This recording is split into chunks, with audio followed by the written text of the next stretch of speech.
Hello అందరికీ! ఈరోజు మా అమ్మ ఆంధ్ర స్టైల్‌లో పుల్లటి గోంగూరతో గోంగూర ప్రాన్స్ కర్రీ వండిందనమాట. సో, ఆ రెసిపీ ఎలా చేస్తుందో చూసేద్దాం. ముందుగా మనం ఒక ప్యాన్‌లో ఆయిల్ హీట్ చేసుకున్న తర్వాత అందులో కరివేపాకు, ఉల్లిపాయ, పచ్చిమిర్చి వేసుకొని ఉల్లిపాయ మగ్గేంత వరకు మనం దీన్ని ఉడికించుకోవాలి. ఆ తర్వాత అందులో అల్లం వెల్లుల్లి పేస్ట్ వేసుకొని ఒక 2 నిమిషాలు ఫ్రై చేసుకున్న తర్వాత సన్నగా కట్ చేసుకున్న టమాటా వేసుకొని ఒక 2 మినిట్స్ కుక్ చేసుకొని మనం ముందుగా క్లీన్ చేసి పెట్టుకున్న ప్రాన్స్ని వేసి కలిపి మూత పెట్టి ఒక 10 నిమిషాల పాటు మనం దీన్ని ఉడికించుకోవాలి.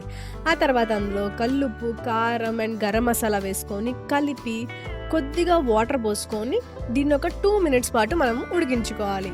ఈ లోపల మీరు టైం వేస్ట్ చేయకుండా వీడియోని లైక్ చేయండి, ఛానల్ని సబ్స్క్రైబ్ చేసుకోండి. అలాగే మీలో ఎంతమందికి గోంగూర ప్రాన్స్ కర్రీ అంటే ఇష్టమో కమెంట్ సెక్షన్లో కమెంట్ చేయడం మాత్రం అస్సలు మర్చిపోకండి.